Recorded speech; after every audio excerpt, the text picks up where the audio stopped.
En mitad del desierto, bajo un sol que parecía cincelar la tierra con un cincel de hierro, Colt Morrison hizo lo impensable, entregó su único caballo a una mujer que no conocía. La frase podría leerse como un acto impulsivo, propio de un corazón desbocado. En realidad, fue la culminación de años de decisiones que lo habían esculpido hasta la médula. Colt no era un héroe por naturaleza. Era un hombre acostumbrado a medir riesgos, a contar días en montes de polvo y noches sin más compañía que el jadeo de whisky, su yegua y los recuerdos de quienes no volvieron. La figura de Colt, recortada contra la llanura, parecía una mancha de sombra que se negaba a disiparse. Llevaba el sombrero echado hacia adelante, la camisa empapada de sudor seco, la chaqueta pegada a la espalda por el calor. Sus botas marcaban un surco firme en la tierra. Había rastreado ganado durante semanas, siguiendo huellas que se dispersaban como pedazos de un mapa roto.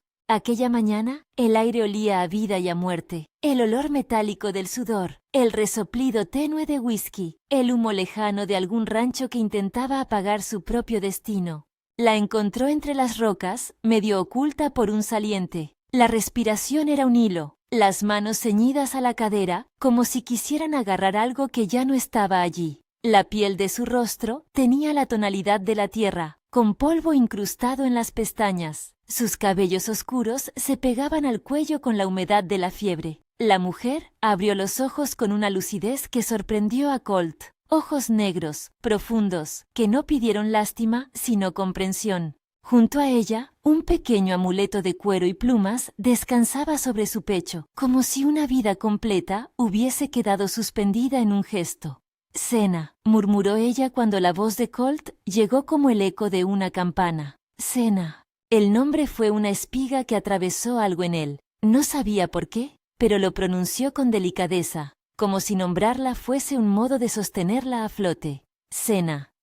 En la soledad del desierto, los nombres eran más que sonidos. Eran promesas, mapas, un punto fijo contra el vértigo del olvido. La yegua, Whisky, se acercó con la prudencia de quien conoce cada respiración de su dueño. Sus orejas se movían con atención. Olfateó a la mujer y bajó la cabeza, rozando el hombro de Sena con el morro, como si ofreciera tregua. Colt miró el cielo y contuvo la costumbre de calcular el tiempo que les quedaba para llegar al campamento más cercano. El sol devoraría cualquier ventaja que tuvieran. Si se quedaba con Whisky, tendría la seguridad de volver al rancho, de mantener viva su vida medida por valles y vientos. Si entregaba a Whisky, perdía movilidad, libertad y, en cierta medida, identidad. La yegua no era solo un animal, era su compañía, su volumen de silencio en las noches largas, lo único que obstaculizaba la soledad hasta el punto de la tristeza. Había cosas que se reconocían a primera vista como verdaderas. Una mano aferrada, un hilo de sangre cerca de la sien, una respiración que se volvía roca. Colt vio todo eso y vio, además, algo pequeño y feroz en Sena. Una resistencia que no pedía clemencia. Supo de inmediato lo que debía hacer. La decisión no tuvo espectáculo, fue simple, como cortar un nudo con una navaja. Quitó la soga del pescuezo de Whisky, le habló al animal con la voz que solo los años juntos habían afinado y le indicó con una palmada que debía llevar consigo a la mujer. Whisky respondió sin alardes, dio un paso, luego otro, y permitió que Colt la ayudara a subir. Colt se quedó con la mochila ligera y el sombrero entre las manos, como si eso fuese todo lo que le quedaba de su vida anterior. Las palabras que cruzaron entre ellos fueron pocas, pero suficientes para no dejar a la escena vacía. Sena, con la garganta rasgada por la fatiga, le señaló la dirección del campamento con la barbilla. Colt, con la boca seca, asintió. Hubo una coordinación necesaria, ajustar la brida, acomodar las mantas, asegurar que la mujer no cayera en un terreno resbaladizo. Whisky, como si entendiera la gravedad, avanzó con paso firme, golpeando la tierra con cascos que parecían marcar un pulso distinto al del hombre. Mientras caminaban, la tarde se fue plegando sobre el horizonte con la lentitud de un último acto. Cada paso era una señal. Colt entregó algo más que un animal. Entregó una parte de su margen, una pieza de su historia, y cada vez que la sombra de Whisky se alejaba en la dirección que indicaba Sena, algo de la vida de Colt se convertía en deuda. Antes de que la yegua se disolviera entre las lomas, Colt la nombró, no para reclamarla, sino para invocarla. «Cuida de ella», dijo. Las palabras se perdieron en el viento, pero en ellas hubo una intención clara, un hilo que sería tejido por otros después. Caminar bajo el sol con el peso de la intemperie y el de la conciencia fue un acto de penitencia y de redención. La marcha obligó a Colt a mirar hacia adentro. Mientras avanzaba, recordaba la primera vez que vio a Whisky, una potrilla que casi se le deshacía entre las manos, y la promesa muda que había hecho entonces, protegerla. Ahora esa promesa se rompía con la misma nitidez con que una cuerda vieja se parte. Senna viajaba en silencio. Cada tanto abría los ojos y los posaba en Colt con una curiosidad que no era ni acusadora ni agradecida, sino interrogante. ¿Por qué él? ¿Qué buscaba en su gesto? Colt no fingió retórica. Le contó de la soledad, de la tierra que devora hombres, de la vez que perdió a un compañero en una noche de tormenta, cuando el fuego se apagó demasiado pronto. Le habló solo lo necesario. Su voz era un camino sinuoso por donde se colaban recuerdos sin estridencia. Senna escuchaba como quien recoge semillas, con cuidado para no aplastarlas. El desierto no perdona la debilidad. Al tercer día de marcha, el horizonte se volvió una línea baja de árboles y humo, señales del campamento que Senna había señalado con la barbilla. Se oían voces, el tintinear de alguna cadena y el rebuzno lejano de animales. Colt ajustó su paso. Se sentía expuesto, como si cada mirada lo atravesase por ser forastero, por haber entrado en un mundo que no le pertenecía. Al acercarse, el paisaje cambió. La tierra dio paso a un terreno más firme, salpicado de tiendas y hogueras. La gente del campamento se movía con la practicidad de quien conoce cada centímetro de su lugar. Había mujeres con ponchos bordados, hombres que trabajaban la cuerda de las riendas, niños que corrían descalzos con ojos curiosos. Todo era normalidad, y a la vez un organismo cerrado, un pueblo con sus reglas. El silencio que se posó al verlos fue inmediato, un silencio que no era hostil en sí mismo, sino expectante. Mientras Colt avanzaba con la mochila en la espalda y a pie, la gente los observaba con esa mezcla de recelo y prudencia que aparece cuando lo inesperado toca la rutina. Senna, al reconocer rostros y nombres, mostró una suavidad que no esperaban. Se inclinó aquí, nombró a alguien allá, enmudeció ante un anciano que la miró con un peso de años que parecía medir su vida y la de otros. El campamento llevó a Colt ante la tienda más grande, la que funcionaba como sala común y lugar de decisiones. Era una estructura amplia, reforzada con pieles tensas y postes labrados. Su interior se llenaba de sombra y de la fragancia terrosa del humo. Allí, elevado sobre una piel de bisonte, se sentaba Trueno del Cielo, el jefe. Era un hombre que no buscaba imponer su presencia, la tenía sin esfuerzo. Sus años quedaban esculpidos en las líneas del rostro, pero sus ojos conservaban una claridad que podía atravesar máscaras. Trueno del Cielo miró a Colt con la gravedad que merecía aquel gesto inexplicable. Un forastero que volvía a pie, que había entregado lo que para cualquier otro hombre era vital. La audiencia no fue inmediata. Primero hubo preguntas, las más básicas: ¿cómo había encontrado a Senna? ¿Cuánto tiempo había andado? Si había habido hombres con ira en la cercanía. Colt respondió con la sinceridad que lo caracterizaba. No adornó la verdad ni la ocultó. Había sido una cuestión de oportunidad y de deber. Cuando habló de Whisky, su voz vaciló. Consideró, por un instante, quedar en silencio, pero la mirada de Senna lo obligó a pronunciar el acto con nombre. La yegua había partido con ella para llevarla a casa. Se produjo un murmullo, una sorpresa que no era fácil de disimular. En ese murmullo había incredulidad, sí, pero también algo más fino: el reconocimiento de que una persona, en condiciones extremas, había decidido ceder su sostén. Para la gente del campamento, aquello era un acto que quebraba expectativas. En un territorio donde cada recurso podía marcar la diferencia entre la vida y la muerte, regalar algo así tenía un peso moral que resonaba. Trueno del Cielo mantuvo la compostura. Invitó primero a que Senna fuese atendida por las curanderas del campamento. Le quitaron el polvo con manos hábiles y le aplicaron cataplasmas de hierbas que olían a tierra y a lluvia inminente. Senna cerró los ojos y por primera vez desde su encuentro con Colt, dejó que alguien más se ocupara de su cuerpo. Colt observó sin inmiscuirse, a pie y a la distancia prudente que las costumbres pedían. Su decisión de entregar a Whisky había cambiado la lógica de su día a día. Ahora quedaba a la espera de una respuesta que no podía forzar. Al caer la noche, el campamento se iluminó con hogueras que danzaban como ojos despiertos. Las conversaciones transcurrían con la calidez de quienes comparten pan y destino.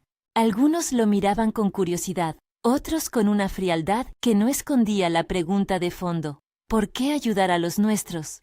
Entre ellos surgieron comentarios, voces bajas que hablaban de los tiempos en que la frontera se cerraba con sangre y de las prudencias necesarias para no caer en trampas. En esa atmósfera, Colt sintió el peso de todas las historias no contadas. Sena, cuando pudo ponerse en pie, se acercó a Colt con una sonrisa pequeña que iluminó algo dentro de él. No era una sonrisa de gratitud formal, era una sonrisa que nacía de la comprensión de que algo esencial había cambiado. Le tomó la mano con firmeza, y con voz aún débil, dijo algo que resonó en la penumbra, como si hubiera pronunciado una ofrenda.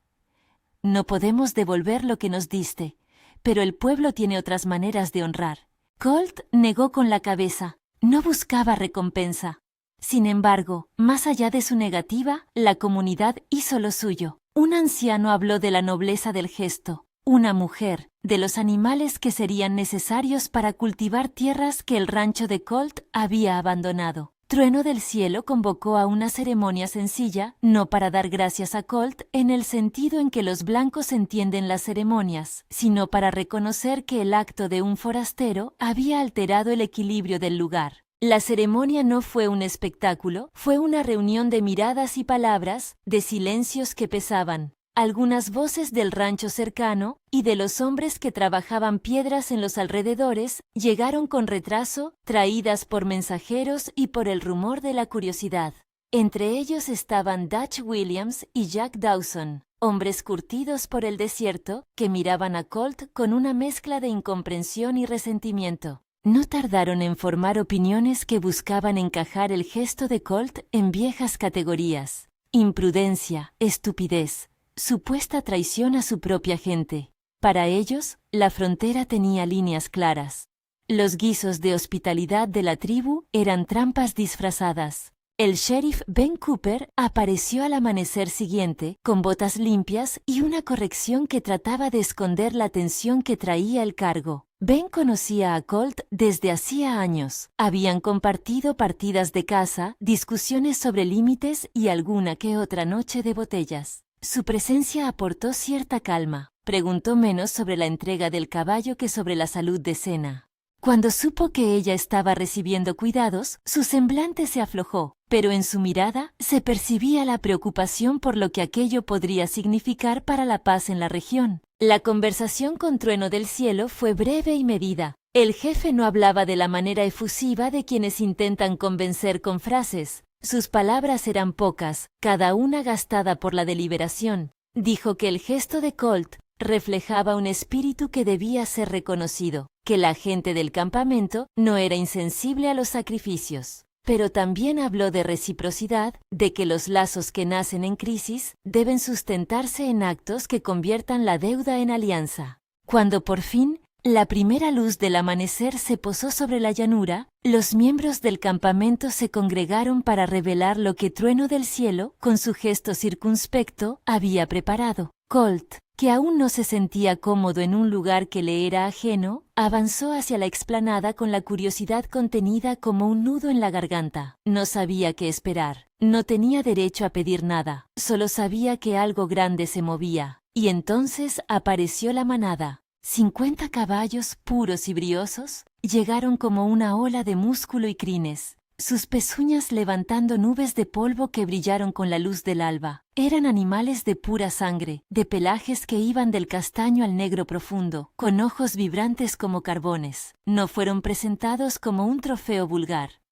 Se deslizaron con la dignidad de quienes saben que su valor no está en su precio sino en la promesa que representan. El campamento exhaló en bloque. Los relatos sobre ofrendas y compensaciones eran comunes, pero ver la realidad frente a los ojos removió algo en la gente. Trueno del Cielo se acercó a Colt con paso firme. Sus manos, curtidas por años de trabajo y decisiones, no temblaron. Miró a los caballos, a la gente y finalmente a Colt, con la seriedad de quien establece un pacto. «Has dado algo que te pertenecía», dijo Trueno del Cielo con voz grave. «En nuestro pueblo, un acto así no se olvida. No lo hacemos por devolver lo perdido, lo hacemos para que la deuda se transforme en alianza». Colt sintió, por un instante, la vertiginosa mezcla de alivio y embarazoso orgullo. No buscaba montar sobre un pedestal. Sin embargo, la oferta era innegable, una llamada a algo más que su propio destino. Los caballos podrían devolverle movilidad, abrirle rutas que había cerrado al entregar whisky, pero la manada traía consigo otra cosa más intangible, la posibilidad de un vínculo entre dos mundos que, hasta entonces, se miraban con recelo.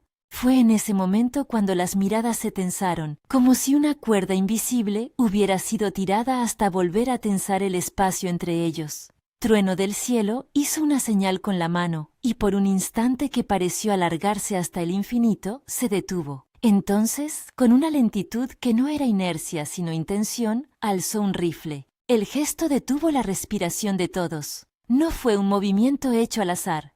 Fue un acto que cargó la escena con una nueva electricidad. En las manos del jefe, el arma no fue herramienta de venganza. Parecía un emblema de autoridad que, por un momento, podía interpretarse como amenaza. Los hombres del rancho fruncieron el ceño, preparados para lo peor. Algunos retrocedieron, otros se tensaron. Colt, que aún no había aprendido a leer todos los códigos, sintió el frío de la incertidumbre como una sombra en la médula. La perspectiva que permitió el título llegó justo en esa oscilación. Trueno del Cielo estaba haciendo algo más que levantar un arma. Era un test que cortaba la línea entre la sospecha y la prueba de carácter. En su gesto había memoria de traiciones pasadas, de la fragilidad de los contratos entre gente de frontera. El arma quedó apuntando no a un hombre, sino hacia un cielo que se había ensombrecido de repente, como si la naturaleza misma hubiese contenido el aliento. En los rostros de quienes observaban hubo de todo: miedo, ira contenida, esperanza templada. Se podía leer en los ojos de algunos que esperaban una señal de violencia. En los de otros, la certeza de que Trueno del Cielo bajaría el arma tan pronto viese qué tipo de hombre era Colt. El gesto, más que un preludio de hostilidad, parecía una manera de forjar un juicio público. Era como si la tribu, el rancho y la llanura entera fueran convocados a una balanza donde se pesaban las intenciones. Colt, con la mochila en la espalda y los dedos aún entumecidos por la marcha, sintió cómo se estrechaba su mundo a la longitud de aquel instante. Su pasado se alineó con la posibilidad de un disparo, sus pérdidas, con la posibilidad de un nuevo comienzo. No fue valor lo que lo sostuvo, sino la coherencia de las decisiones que lo habían traído hasta allí. Ya no había marcha atrás, no por orgullo, sino por la simple lógica de los hechos. Había entregado a Whisky, había puesto su vida en manos de otros. Estaba ante una vereda que o conducía a la reconciliación o a la ruptura. La gente guardó silencio, solo el viento parecía moverse más lento, tanteando el aire caliente como quien no quiere dictar un veredicto. Trueno del Cielo sostuvo el rifle en alto, no con temblor, sino con una firmeza que imponía respeto. Sus ojos, fijos en Colt, aguardaban la respuesta que el gesto exigía. El campamento, el rancho, las voces del sheriff y de los hombres de la estación, todos esperaban. Colt respiró. No pensó en huir ni en pelear. Pensó en la palabra que, desde que era joven, le había guiado: honor. No por el calendario del mundo, no por la aprobación de hombres que solo miden con monedas y contratos, sino por una ley que él mismo se había impuesto: responder a lo correcto con lo correcto. Caminó hacia Trueno del Cielo con pasos medidos, cada uno una proposición de paz. Mientras avanzaba, recordó la noche en que Whisky y él habían compartido el frío bajo una manta gastada y cómo en aquella noche había jurado no traicionar la fidelidad que las cosas pequeñas imponen. Ahora, la fidelidad se extendía más allá de un animal. Se había convertido en responsabilidad hacia otra vida que había salvado. Las miradas que lo seguían variaban su intensidad. Hubo quienes vieron en su gesto un acto de locura, otros una prueba de grandeza. Jack Dawson y Dutch Williams intercambiaron un comentario que sonó como un cuchillo. El sheriff Ben Cooper mantuvo la calma, pero se notaba que su mano descansaba cerca del revólver, no para usarlo, sino para sostener la ley que debía proteger a ambos lados. El paso final que Colt dio fue corto, pero en él se condensó todo lo que había sido su viaje hasta entonces. Se plantó frente a Trueno del Cielo, con la llanura extendiéndose a sus espaldas como un vientre de promesas no dichas. El jefe bajó el rifle, apenas un gesto, suficiente para quebrar la tensión sin necesidad de palabras, pero en ese bajar hubo más. No fue rendición ni gesto de sometimiento. Fue, en cambio, un reconocimiento de que la prueba no necesitaba sangre para sellarse. Bajándolo, Trueno del Cielo no anuló el peso del arma, sino que la transformó en símbolo de autoridad usada con justicia, no con ira. En el vamos del silencio que siguió, Colt supo que ese instante no era el final de nada sino la puerta para la siguiente decisión: aceptar la ofrenda de los caballos, asumir una responsabilidad que traería consecuencias y, lo más delicado, aprender a vivir con la unión que se comenzaba a tejer entre dos mundos. Pero esas eran las horas que venían después del alba, con el día todavía por escribir. Si te está gustando esta historia, suscríbete y cuéntanos de dónde nos escuchas. La mañana se desplegó en gestos más relajados. Las mujeres orientaban a los niños. Los hombres hacían recuento de los animales. Alguien propuso que el dinero, cuando existía, no compensaba una lealtad nacida en la urgencia. Trueno del Cielo caminó hasta Colt y con una voz que ya no buscaba vértices, ofreció palabras que tenían la densidad de las promesas. Lo que se da con honor, dijo, merece ser honrado. Esta aldea no olvida, no por esclavitud a la deuda, sino por construir lo que hace falta para seguir vivos. Colt aceptó con la humildad de quien ha perdido mucho y ha ganado la posibilidad de volver a levantarse. Se le indicó un lugar donde quedarse. No fue el rancho que conocía, sino una cabaña cercana al borde del campamento, donde el ojo podía abarcar la llanura y el paso de los caballos. No era una posesión permanente, sino un puente, un lugar para aprender, para compartir, para ser evaluado con el tiempo. Sena, por su parte, comenzó a recobrarse con la calma que traen a veces las manos sabias. Los curativos le devolvieron color a las mejillas.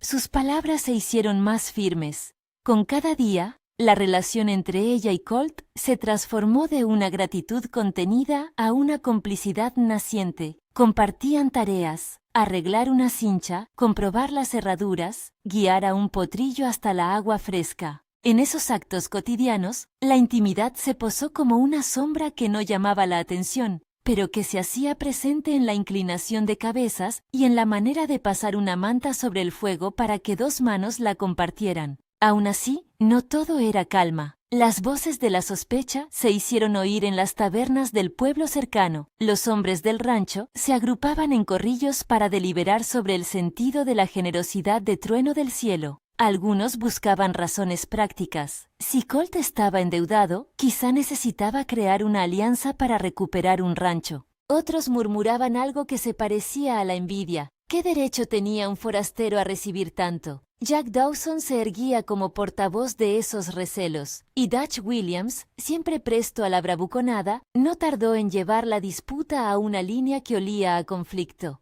En el campo, sin embargo, la vida seguía girando con la naturalidad de las estaciones. Los caballos fueron acomodados en corrales, sometidos a los cuidados que solo manos acostumbradas conocen.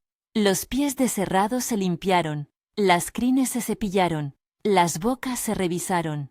Colt se arremangó y aprendió cosas que no estaban en sus manuales de ranchero. La manera en que una mano apache sostenía la rienda. Como una voz, al susurrar al oído de un caballo, podía apaciguar un animal que otros no habían podido domar. Sena le enseñó, paciente, y él respondió con la humildad de quien entiende que cada técnica nueva amplía su mundo. Hubo noches en que la conversación se prolongó hasta las brasas bajas. Se contaron historias.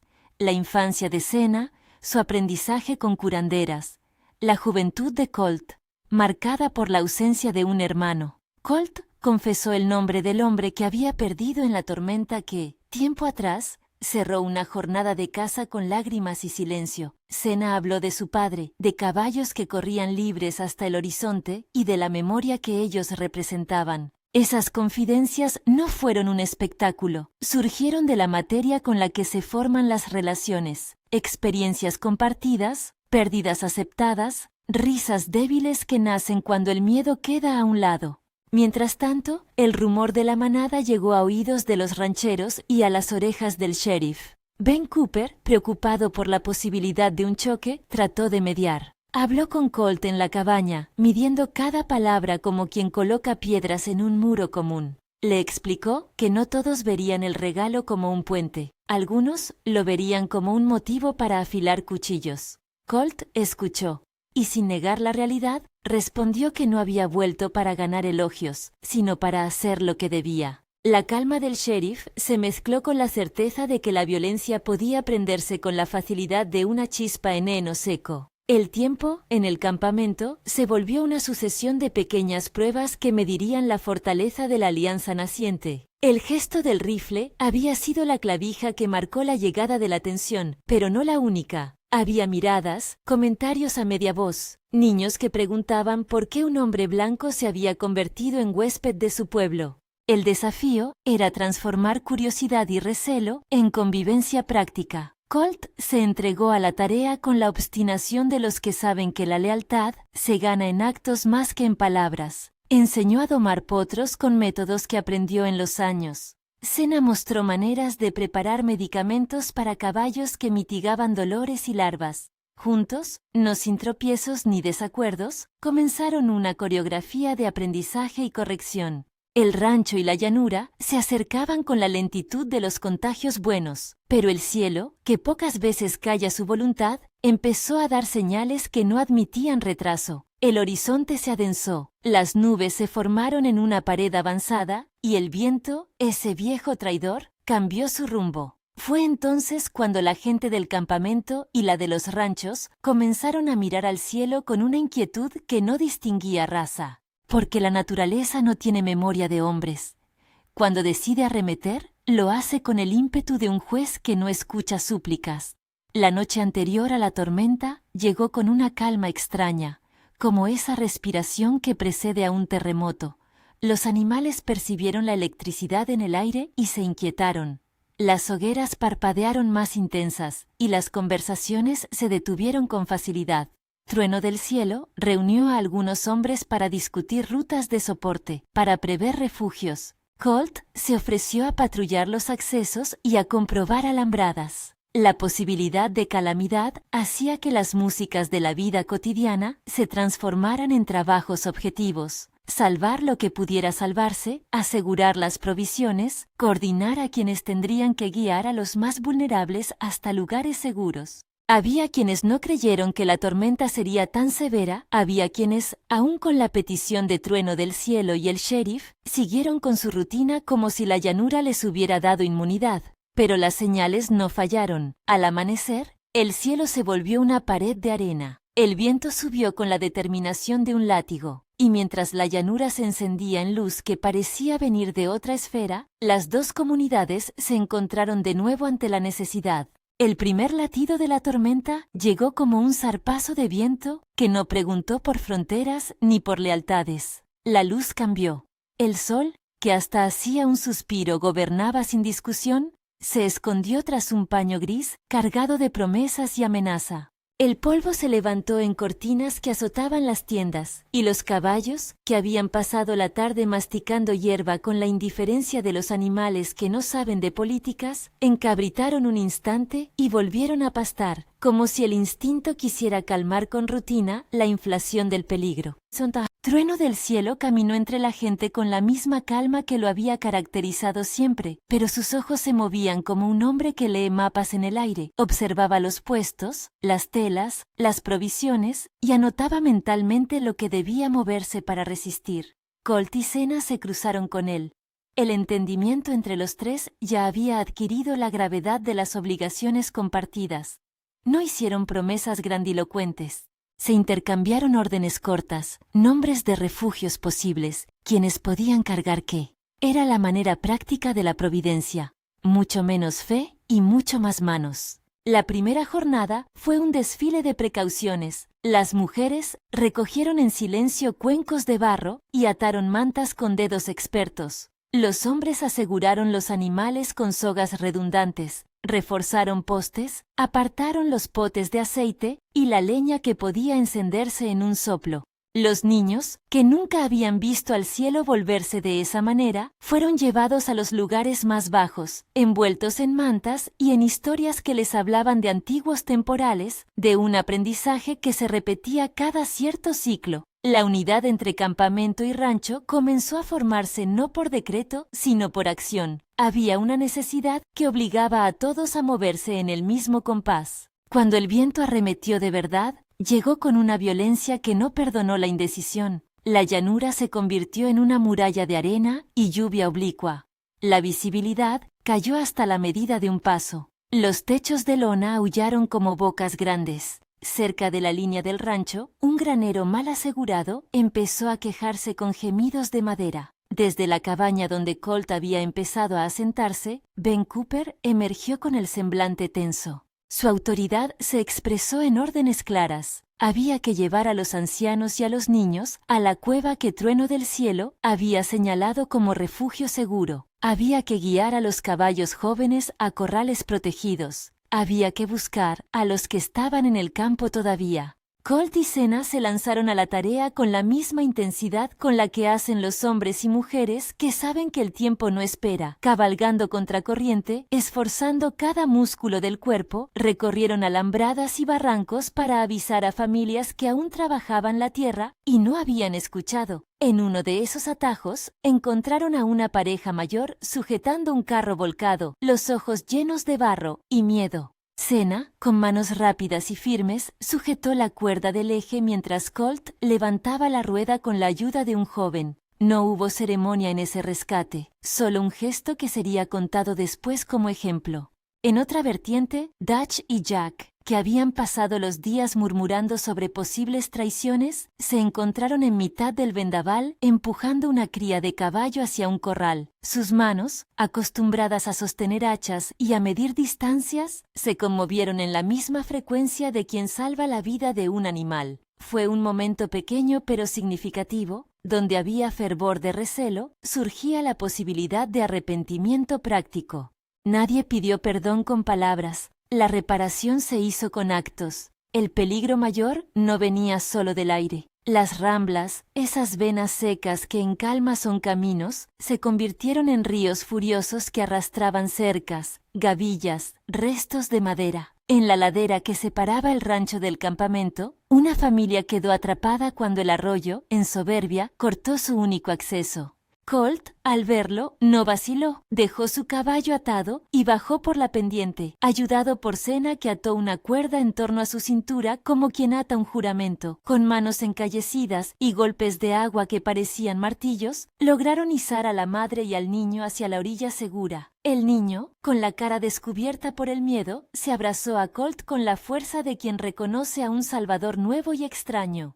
La cueva que Trueno del Cielo había señalado no era un santuario de silencio. Su boca era ancha, su piso escarpado pero seco, y en su interior había cámaras donde el eco no devolvía burlas sino palabras útiles, asientos naturales, repisas para apagar lámparas, un riachuelo subterráneo que, según Trueno, aseguraba la vida cuando la superficie traicionaba. Las primeras familias llegaron jadeando, con las prendas pegadas por lluvia y barro. Los niños empezaron a llenar el espacio con preguntas y con la curiosidad que el miedo suele provocar. Las mujeres organizaron cobijas, intercambiaron mantas, pusieron en fila a los animales pequeños. No fue una cueva neutral. Cada piedra portaba la memoria de pasos antiguos y la atmósfera obligó a la gente a bajar defensas. En ese escenario, la identidad de cada uno no se borraba, pero sí perdía su filo para volverse útil. Era menos importante de qué lado de la frontera se había nacido y más importante saber quién alcanzaba la mano. La cueva se convirtió en un ámbito donde las historias se mezclaron y donde, por primera vez desde la llegada de Colt, algunos de los más tenaces opositores se vieron obligados a compartir pan y a cuidar a los mismos niños. Allí, con la luz de antorchas que proyectaba sombras largas y humanas, se rompieron muchas cosas. La lengua se hizo irregular. Se escucharon palabras en apache, respuestas en inglés áspero y carcajadas que desarmaban la tensión. Fue en una de esas horas, cuando la lluvia golpeaba la entrada y el viento amenazaba nuevos embates, cuando Trueno del Cielo habló en voz baja, pero firme, preguntando por las heridas, el fuego, el agua. La decisión de no politizar el momento tuvo efecto, se priorizó salvar antes de preguntar. En mitad de la cueva, junto a una lengua de piedras planas que sirvieron de mesa, el viejo curandero Takodó, nombre que sonaba como viento en los labios, contó historias de otras tormentas en las que la unidad había sido la única cura. No fue una lección moral, fue un relato que se disminuyó en detalles cotidianos. Cómo ataban presillas para asegurar una tienda, cómo cuidaban una yegua con fiebre, qué plantas funcionaban para calmar la sed que quema. Zenas y Colt escucharon, repitieron palabras, replicaron con sus maneras y pronto se montó una clase práctica. Cómo usar una rama fresca para desobstruir una herida, cómo envolver un tobillo con tiras de cuero, cómo saber si el caballo tenía la temperatura por encima de lo prudente. Las noches en la cueva se convirtieron en pequeñas repúblicas de intimidad colectiva. Una noche en particular, con la lluvia golpeando con una cadencia que parecía buscar un ritmo antropológico, Colt se encontró al lado de la hoguera conversando con una mujer de voz grave cuya familia había perdido un hijo en otra temporada de tormentas. Sus palabras fueron sencillas y duras.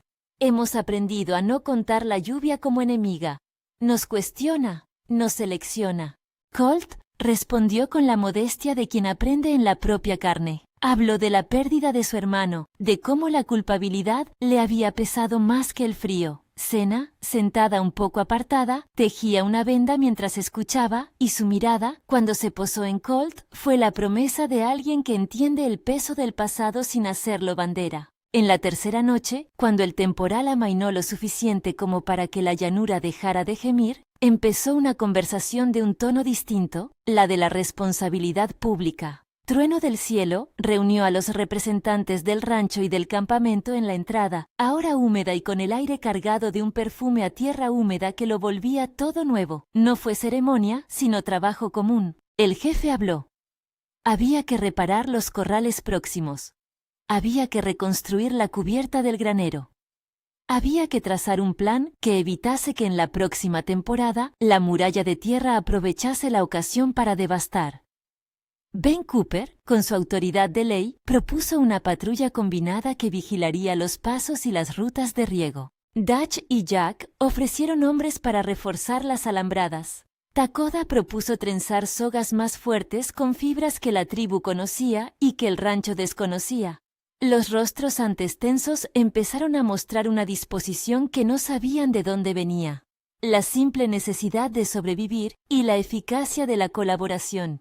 La reconstrucción fue lenta y paciente. Días de sol devolvieron a la llanura su faceta familiar, pero también dejaron rastros, corrales desgarrados, hileras de postes destruidos, campos con surcos nuevos donde el agua había limado la tierra. La gente trabajó y con el trabajo vino la conversación. Al principio fue práctica. Levanta ese poste, aprieta la argolla, cubre este hoyo. Después, las palabras se estiraron hasta tocar otras cosas, confesiones, historias más largas sobre pérdidas, recuerdos de cacerías compartidas, canciones que alguien había aprendido de niño. En el trabajo cotidiano, Colt y Zena se volvieron una pareja de referencia silenciosa. No hubo grandilocuencia, hubo tolerancia, apoyo, pequeños gestos públicos que hilaban afecto. Una manta compartida tras la jornada, una mano que ofrecía agua sin preguntar. En una de esas tardes en que la fatiga se mezclaba con el sol y la cerveza que alguien había conseguido, Jack Dawson se apoyó en una cerca y miró al horizonte con un gesto que no era de ira sino de contemplación. Dutch se aproximó y sin florituras dijo algo que sonó como una rendición.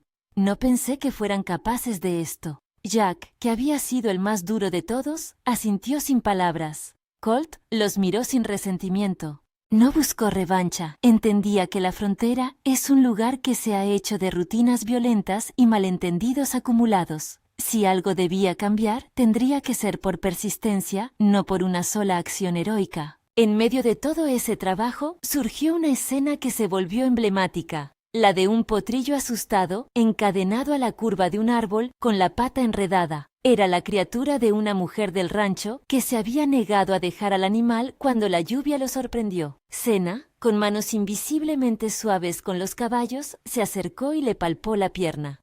Con movimientos medidos y una técnica que Colt admiraba, cortó la cuerda vieja, limpió la herida y aplicó una mezcla de hierbas que aprendió de las curanderas. Mientras trabajaba, le hablaba en voz baja al animal. El potrillo, que había vivido miedo, no le dio la espalda. Esos gestos articulaban una lección. La confianza se gana con la repetición de lo bueno.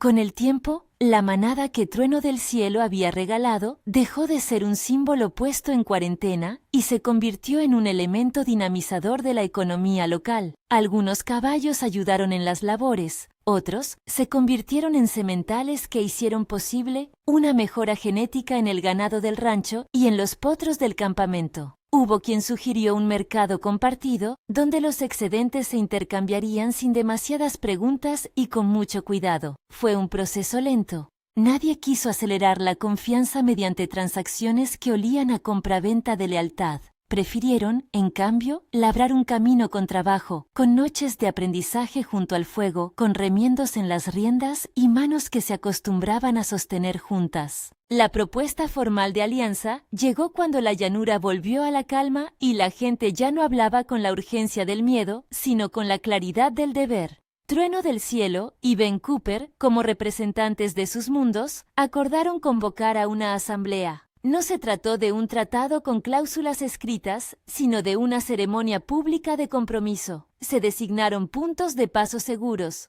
se acordaron ayudas mutuas en caso de desastre y se pactaron intercambios de conocimientos. Para sellarlo, se propuso un gesto simbólico, la entrega de una montura que representaría la unión entre los dos grupos. Colt, con la humildad que lo había caracterizado siempre, fue llamado a recibirla, no como dueño único, sino como custodio temporal del símbolo. La ceremonia fue sencilla, modulada por el respeto que ambos pueblos pretendían. Trueno del Cielo habló primero, relatando de manera austera que las obligaciones nacidas de la miseria no pueden perdurar sin alma. Si la alianza no se acompañaba de cuidado mutuo, no serviría.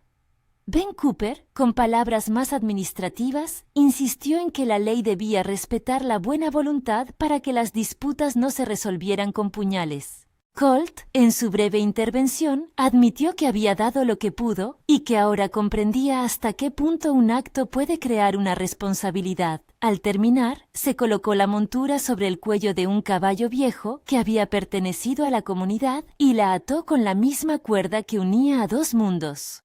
Una trenza hecha con cuero del rancho y fibras que Takoda había preparado. Fue un símbolo, no un anillo de sometimiento. Con la alianza formalizada, llegaron cambios prácticos. Se trazaron rutas de pasto rotativo que evitaron sobreexplotación para ambos lados.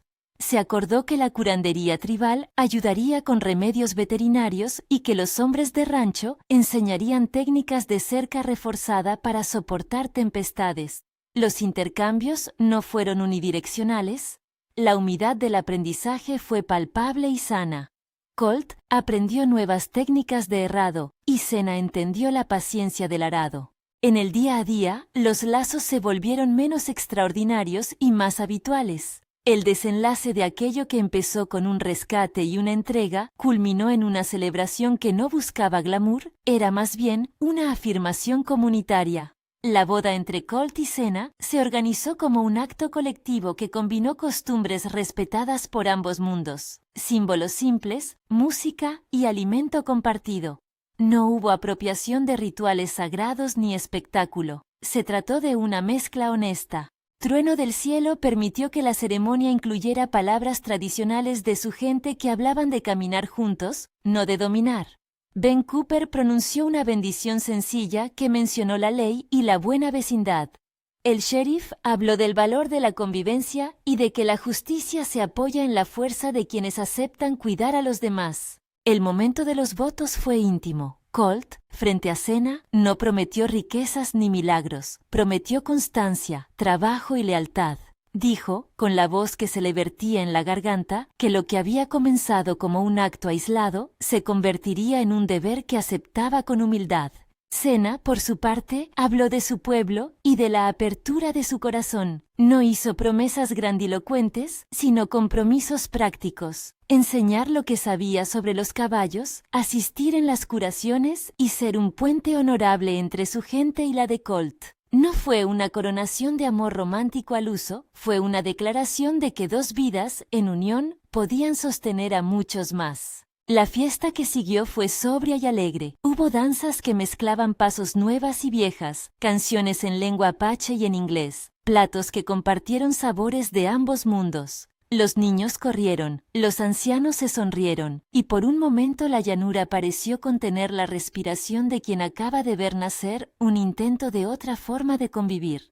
Dutch y Jack se acercaron a Colt para darle la mano, un gesto simple que valía más que cualquier disputa. Significaba que la comunidad había decidido avanzar. En la noche de la boda, tras los vítores y la música, Colt y Senna se apartaron un instante para mirar el cielo. La costumbre del rancho y la del campamento no eran iguales, pero las estrellas les parecían iguales a ambos. Sentados sobre una manta, con el rumor de la llanura como telón, intercambiaron palabras que ya no eran públicas sino privadas. Colt deslizó la mano por la crin de un potro cercano y con un brillo serio dijo: «No volveré a prometerte cosas que no puedo sostener. Solo mi trabajo, mi presencia y el peso de mis manos». Senna, apoyando la cabeza en su hombro, respondió: «Yo te pediré paciencia y que me enseñes lo que no sé. Juntos cuidaremos de esto». No fue literatura, fue la materialidad de lo cotidiano, la verdad que soporta matrimonios y alianzas.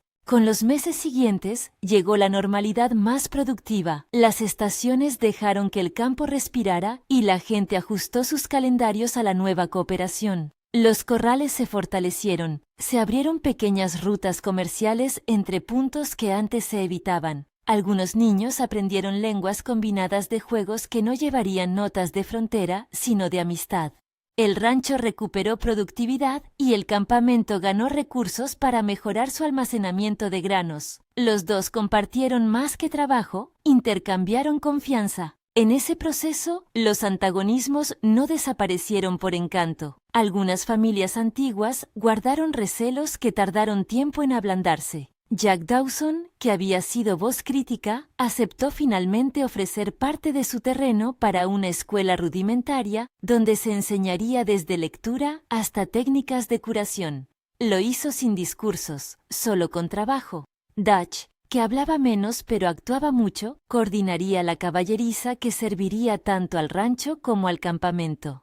Esos gestos, hechos a destajo y sin ornamento, terminaron siendo la estructura operativa de la alianza. Colt siguió aprendiendo. La paciencia que Senna le enseñó con los caballos permeó su manera de ver a la gente. Aprendió a leer el gesto de un potro con igual atención que la del lenguaje humano, comprendió que un animal asustado no es distinto a un hombre que ha sufrido mucho. Senna, a su vez, aprendió a medir la dureza de la semana de la siembra, a evaluar cuánto trabajo humano puede dar el día antes de pedir más. Juntos hicieron escuela en la práctica de la vida compartida. Años después, cuando Trueno del Cielo ya no caminaba con la prisa de un jefe joven, sino con la serenidad del que ha cumplido ciclos, la alianza fue reafirmada en un ritual sencillo que consistió en plantar un poste en un punto central de la llanura. El poste tenía marcas que indicaban rotaciones de pasto y fechas de mantenimiento. Fue un acto que no buscó grandeza, sino perdurabilidad.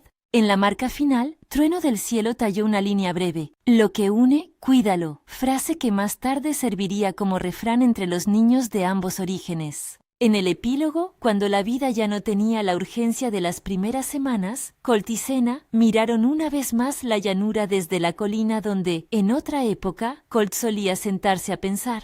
La manada, que había venido como regalo ceremonial, pastaba lejos. Algunos de esos caballos habían sido vendidos para pagar talleres. Otros alimentaban las rutas de trabajo, otros todavía corcoveaban con la libertad de su origen. Whisky, la yegua que había desencadenado todo, aparecía de vez en cuando en la linde del campamento, junto a su potrillo, como si la vida hubiera dado su propia bendición. Colt no la reclamó, la miró con una especie de reverencia tranquila. Había hecho lo correcto según su conciencia y la naturaleza había devuelto, a su tiempo, lo que la generosidad sembró. El rancho y el campamento envejecieron juntos con una nueva costumbre. El primer fuego de cada primavera era encendido en rotación, una temporada por el rancho y otra por el campamento. Ese fuego no tenía otro sentido que mantener viva la memoria de lo que había salvado a todos. No la valentía de un solo hombre, sino la decisión de muchos de alzar la mano cuando la vida lo pedía. Entre esas llamas se contaban historias de la tormenta, de la cueva y del día en que un jefe levantó el rifle y acto seguido lo bajó sin necesidad de sangre. Ya nadie recordaba el gesto como amenaza, lo recordaban como el punto en que la comunidad decidió ver con lupa la honra de cada acto. Colt y Cena envejecieron con la sensación de que la deuda se había transformado en pacto. No siempre fue fácil. Hubo pérdidas pequeñas y grandes, enfermedades, ventiscas y peleas. Pero en el centro de todo eso estaba la certeza de que un acto de bondad, cuando se hace con coherencia y se acompaña de trabajo, puede crear una marea que cambia la geografía moral de un lugar. En una noche templada, muchos años después, se sentaron como tantas otras veces a mirar las estrellas. Cerca, un hijo de ambos corría con un lazo, y algunos perros dormían al sol que aún conservaba calor residual. Cena apoyó la cabeza en el hombro de Colt y dijo, en voz baja, algo que resonó con la sencillez de quien ha observado el mundo sin ilusión vana. No fue el caballo lo que cambió todo. Fue lo que hicimos después. Colt, con la voz áspera por los años, respondió. Siempre supe que la deuda podía transformarse. No sabía que llegaría a ser esta casa. Y se rieron, no con frivolidad, sino con la calma de quienes han pagado con trabajo lo que el corazón les pidió. Si esta historia te inspiró, comparte y suscríbete para más relatos como este.